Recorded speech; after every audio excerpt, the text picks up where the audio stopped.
space friends. You can call me the Last Jedi, because this is episode 8 of State of Decay. Hi! How's it going? You may hear a ting ting ting ting ting ting ting ting in the background because it's raining.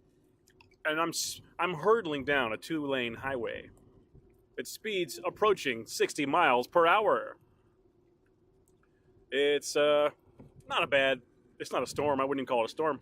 You know, a little rain, little drizzle. It's nice every once in a while. A little gloomy outside, but I always like it.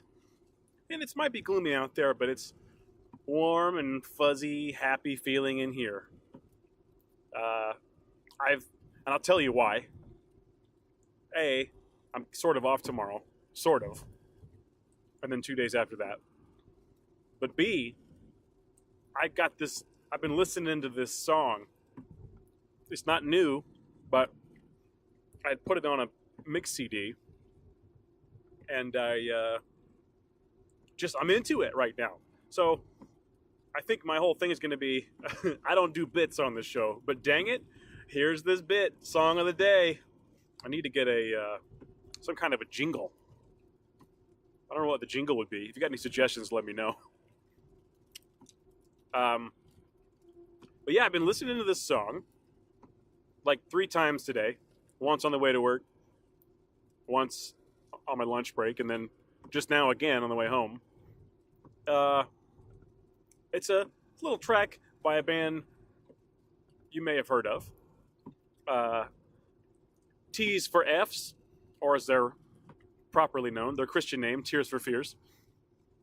They put out like a greatest hits album last year, something like that. And there were 2 new tracks on it. And this is one of their new songs. They hadn't had a new song a while before that. They've been around for a long time.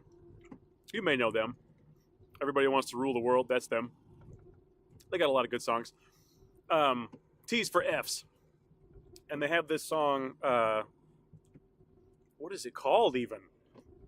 What's the song called? I don't even know the name of the song. I just know the chorus is I love you, but I'm lost. I love you, but I'm lost. It's so good. And every time I listen to it, I always think it's going to go into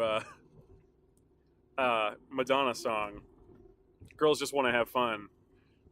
It's kind of funny. Like, you can sing it right along, but then it doesn't. But it's pretty funny. Let me see if I can get it. Where is it? If you look it up, Tears for Fears, that's what you're going to hear. Wah, wah, wah, wah, wah, wah. It's so fun. Although, I believe it's sort of a melancholy type song. That just tends to be what I'm into, but I love it. I don't know what it is. Let me get to this course here. Course? This golf course.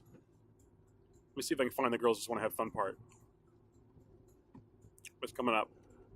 I don't want to do too much of this and get like copyright infringement. You're going to jail, because that's how it works.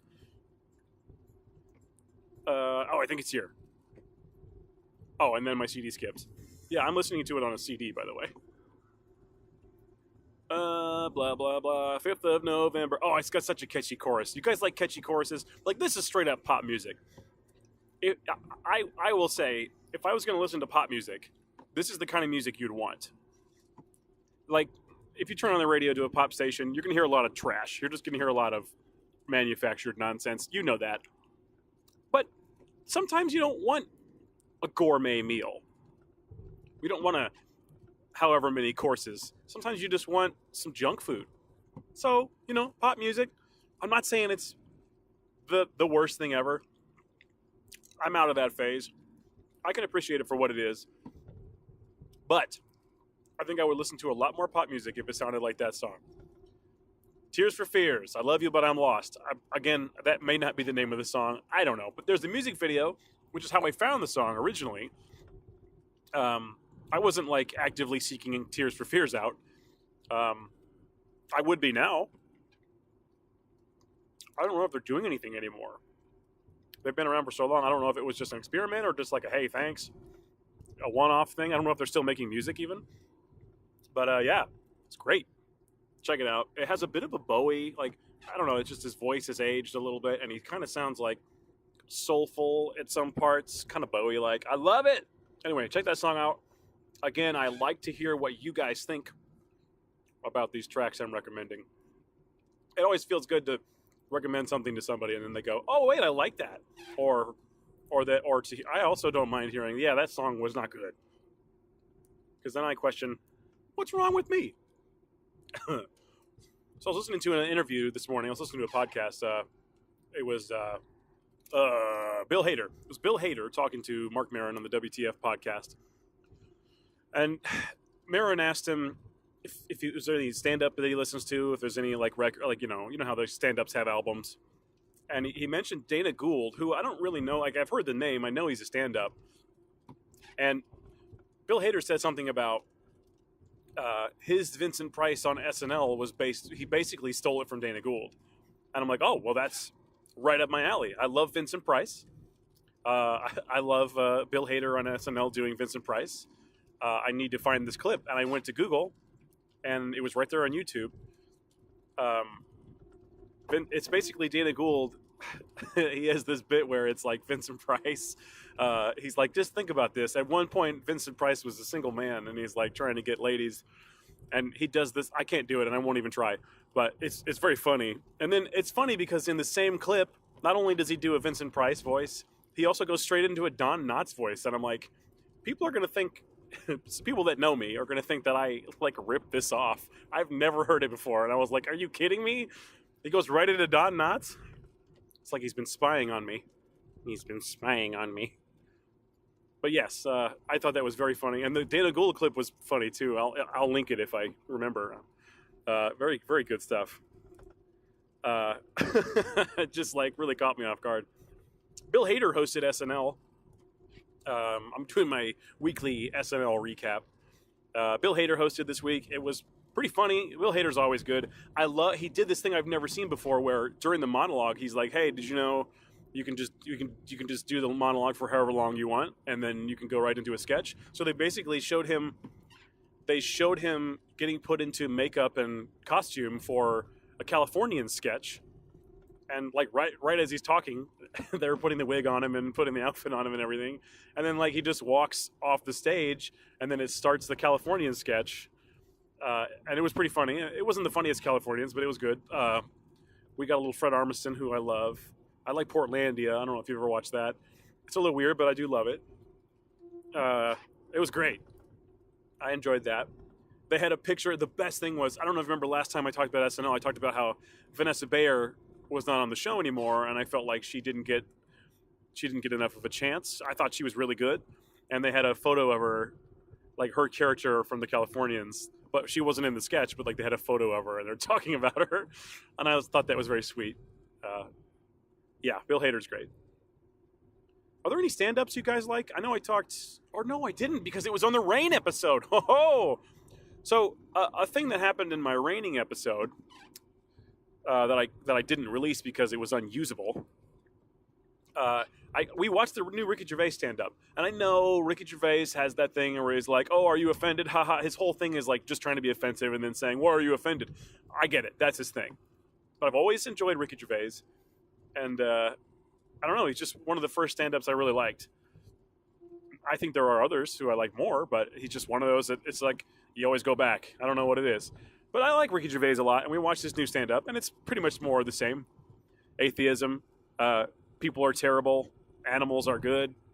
Why were people offended when I said this offensive thing? But he made some legit good points, and it's funny because you can tell when he's putting the character on. He's doing a little bit of David Brent. He's just kind of wearing it a little thick. But then he did a encore, and during the encore he sort of turned it off, and he was more real than I've ever seen him before. And he told a really funny story about his family. His brother, when his mom died, his brother tried to confuse the minister who was presiding over the funeral.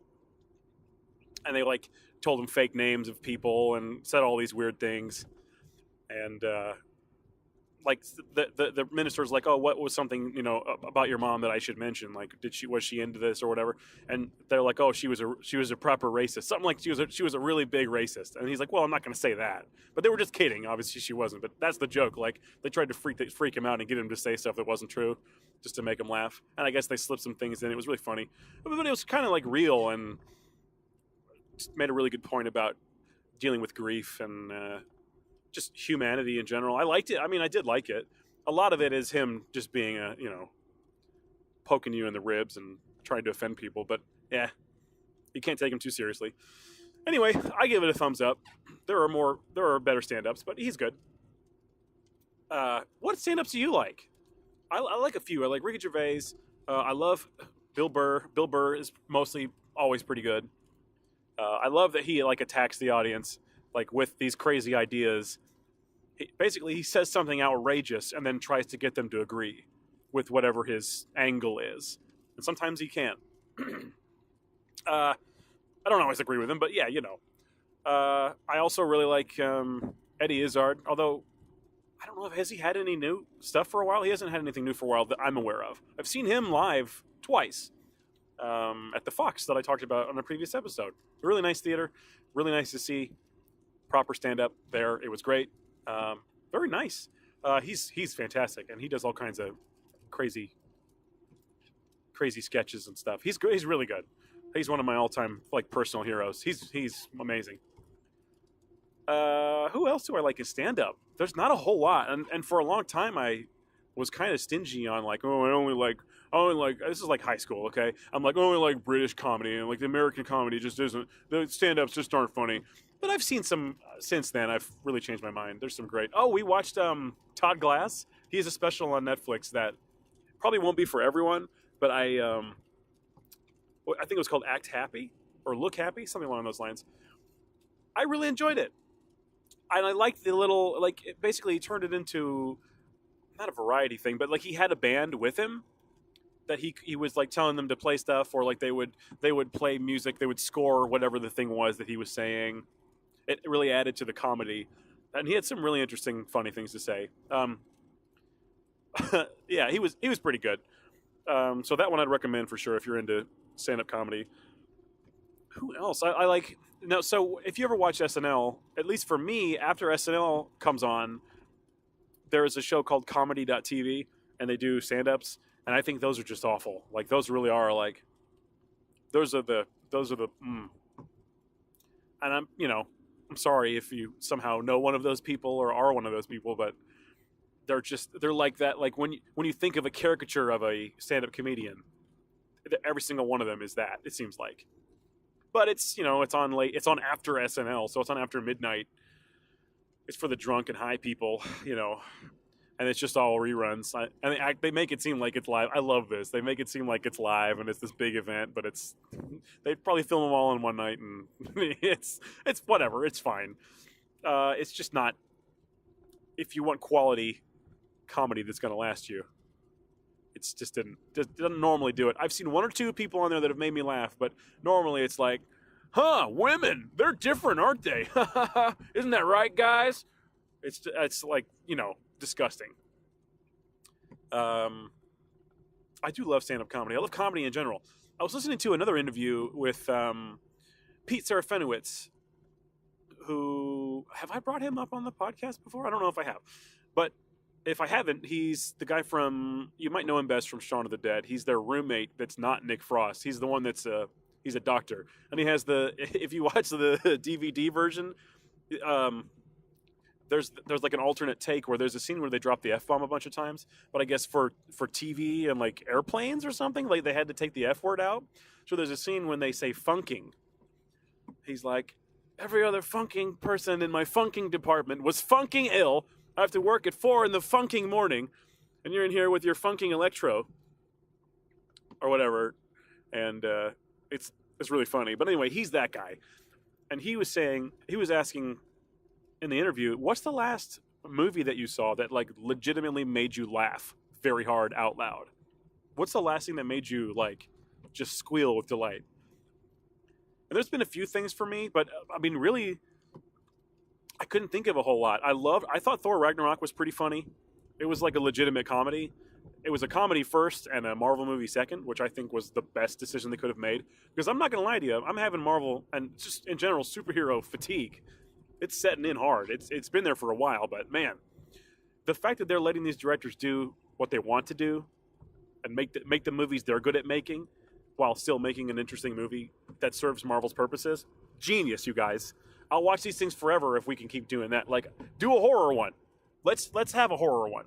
Somebody's trying that, I know. The hard R's are good. The character dramas like Logan, keep them coming. Those are good. So if we can keep them interesting and fresh, let's do that. But I think I also watched recently, well, in the last couple of years, What We Do in the Shadows.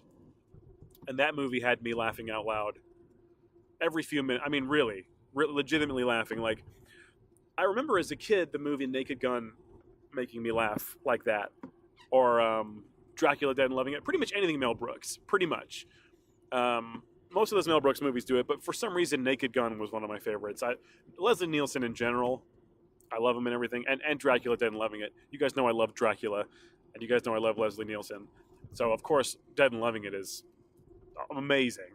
It's stupid. I mean, it is stupid. A lot of those movies are really stupid, but I love them, okay? Get off my case. I love them. You guys got a favorite Mel Brooks movie? I know I'm asking a lot of questions.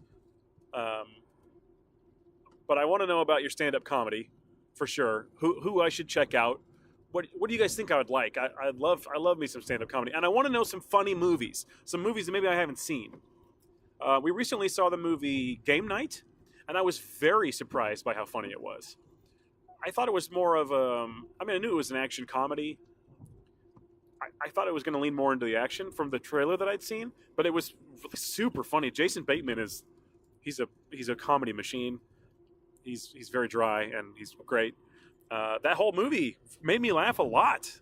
I enjoyed it. It was just super fun. It was a great date night kind of movie. So if it's still in theaters, check it out. I really enjoyed it. Basically, without spoiling anything, this guy has the game night and he's very competitive, and he meets his wife because they're so competitive and they just really click because they're very competitive with each other and everything they do. And they have these game nights where he and his wife just dominate, and they love to play games. And so every week his friends will come and they'll play games. And I kind of identify with that because I used to do the same thing for many years. Every Thursday, hey, you coming to Thursday? Like, it was just a thing. We'd have game nights on Thursdays. So I totally understood and identified with that. But basically, his brother comes to town and he's like, hey, we're having game night at my house. And also his brother's like a rich snob or whatever, and he's always been better than him and blah, blah, blah. And he's like, we're having game night at my house. And he's like, we're doing this thing where it's like the game, you don't know what's real and what's not real. And the people come to your house and they're actors, and there's like a mystery and you have to solve it. And you actually have to go do stuff, and there's real clues and stuff. And, of course, it turns out to be more than they bargained for. I enjoyed it very much. There's some great comedy in there. Some good actors. That one gets 2 thumbs up. I'll probably pick that up when it comes out. I'm just so starved for good comedy. A lot of it's in TV shows and podcasts now. My main comedy income? My main source of comedy is legitimately podcasts now. Comedy Bang Bang podcast is the funniest one, probably.